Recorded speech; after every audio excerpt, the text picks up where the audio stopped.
La première partie, vous allez voir si votre publicité est bien diffusée. La seconde partie, vous devez observer pour voir si vos publicités sont pertinentes, si les gens réagissent à vos publicités. La manière de voir ça, il y a le taux d'arrêt du scroll. Ça, c'est pas une métrique qui est dans Facebook par défaut. Tu peux le créer. Ça, on peut le créer, on montrer comment le faire. C'est pas difficile. Il suffit juste de prendre la lecture 3 secondes divisé par l'impression. Ça va te donner le pourcentage des personnes qui s'arrêtent lorsque ta publicité s'affiche. Ça te permet de savoir si ta publicité est bonne ou pas. Le deuxième, le clic unique sur lien, c'est-à-dire ceux qui cliquent pour aller sur ton site, ceux qui cliquent sur ton produit. Le taux de clic sur lien, pourquoi c'est quelque chose qui est important? Parce que quelqu'un peut voir, mais cliquer, ça demande encore que la personne réellement ait un certain intérêt. Donc, le taux de clic aussi, c'est quelque chose à surveiller pour voir si réellement si ta publicité aussi, vraiment ça c'est pertinent. Parce qu'un bon média buyer doit pouvoir savoir où est le problème. Parce que tu ne dois pas venir dire ma publicité ne marche pas. Pourquoi ça ne marche pas? Donc, ici, tu vas regarder le clic sur lien pour voir ceux qui vont par exemple dans le site. Maintenant, après ça, on a le CTR. Le CTR, c'est le NIP, c'est-à-dire que combien le pourcentage de personnes qui cliquent pour accéder. Maintenant, ce pourcentage-là, généralement, c'est sur 100 personnes, combien de personnes s'arrêtent? C'est-à-dire que sur 100 personnes, combien de personnes, par exemple, cliquent sur le lien? Sur 100 personnes. Généralement, la norme, on est aux alentours, c'est-à-dire qu'au moins, il faut qu'il y ait au moins 2 personnes, 1 personne. Je pense que je veux dire. Quand on est en dessous de 1, ça craint.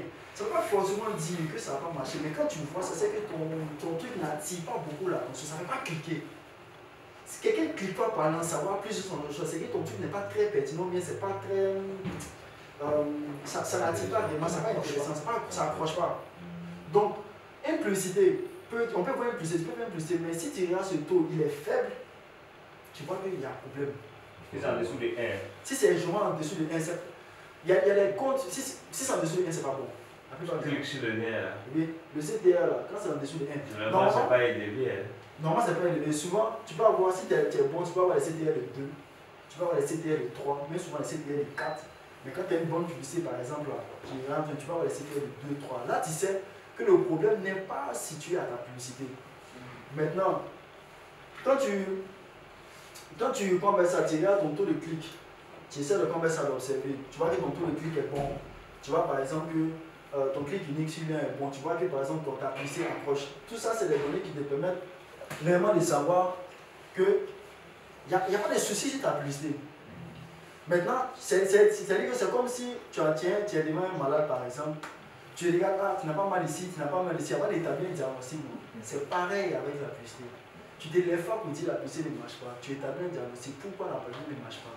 C'est ma pub, tu observes toutes les métriques concernant la pub. Tu regardes si c'est pas ça le problème. Bon, ce sont la diffusion, tu vois, tu regardes. C'est pas ça le problème. Maintenant, la seconde partie, on va revenir pour faire ça. Après, ici, il y a des données plus poussées, mais de manière générale, simplement. On va revenir ici sur la conversion. La conversion, qu'est-ce que ça veut dire? Quand quelqu'un clique sur ton produit, il va quelque part. Ça veut dire qu'il va venir sur ta page, ou bien il va venir, par exemple, sur ton site. Maintenant, arrivé à là, on regarde si ta page réussit à convaincre les gens, parce que tu n'es pas là-bas. Donc, la disposition de ta page, de la manière dont ton site est de manière générale, de la manière dont, par exemple, on fait ça, ta page